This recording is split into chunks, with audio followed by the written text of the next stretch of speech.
Hello साथीहरू, good morning. हजुरहरूलाई स्वागत छ मेरो मिनी ब्लगमा।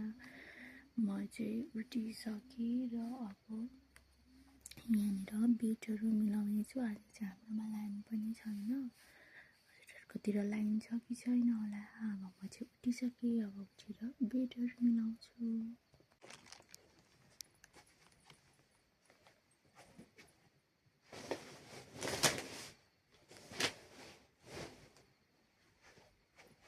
लाइन पनि ठिकै आयो।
साथीहरू, मैले चाहिँ बेड मिलाइसकेँ। अब म चाहिँ हेयरमा ओइल लाउँछु, किनभने आज मेरो फिक्कल एकछिन जानुपर्ने काम छ।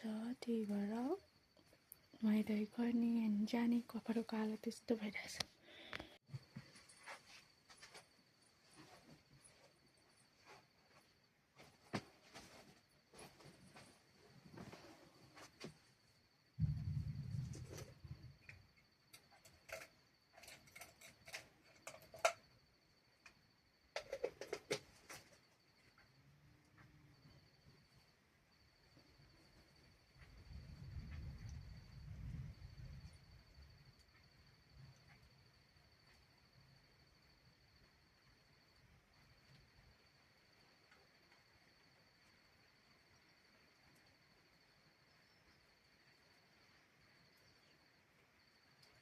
हाम्रोतिर चाहिँ पानी पर्न थाल्यो। हिजो रातभरि पनि पानी पर्दैछ। अनि बिहानैदेखि पानी परिरहेछ। वाक्क लाग्छ मलाई पानी पर्दा पर्दा।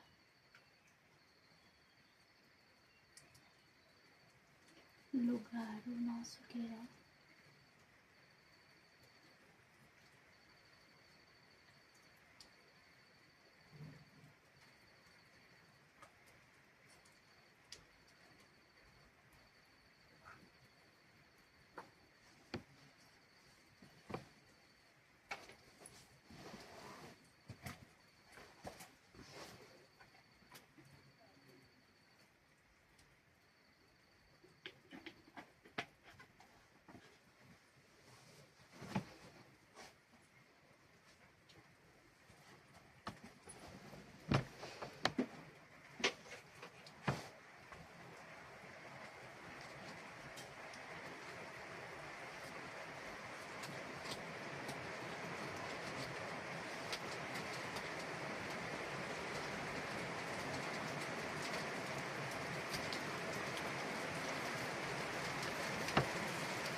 साथीहरू म चाहिँ बाहिर निक्लेको थिएँ। म यतै अगाडि परेँ, पानी परेर भित्र जान पनि सकिनँ। हेर्नुहोस् न पानी कत्रो चाहिँ परिरहेको छ। पानी साथीहरू भित्र जान सकिएन।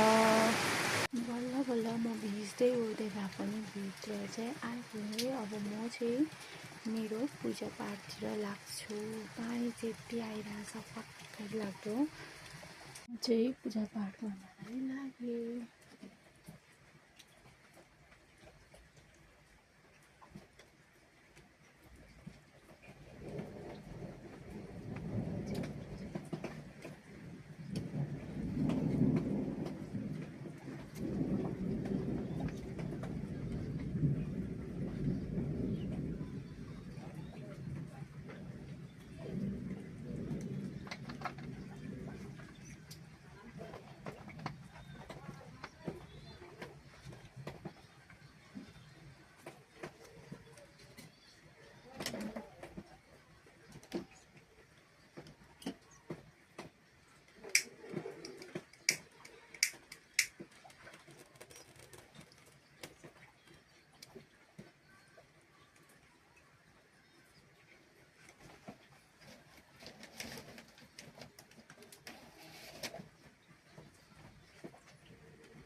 मैले चाहिँ पूजा पनि गरिसकेँ। अब माथि किचनमा जानु पर्यो भनेको पानी परेको छ त्यस्तै। वाक्कै भइसक्यो यो पानीले चाहिँ। आज यस्तो दिनमा म कसरी नुहाइधुवाइ गर्नु होला र। चाहिँ खाजा खाएर पनि फेरि रुममा आएर बसिसकेँ, किनभने घाँसमा जानु पर्यो भनेको पानी कत्रो आएर घाँसमा पनि जान पाउँछ जस्तो छैन। आजको मिनी भ्लग चाहिँ यति नै है त साथीहरू। अझै मेरो मिनी भ्लगमा भ्यू चाहिँ आउनु छोडेको छ, किन होला। सबैजनाले हेरेर लाइक गरिदिनु होला, सपोर्ट गरिदिनु होला है त। Thanks for watching, bye by.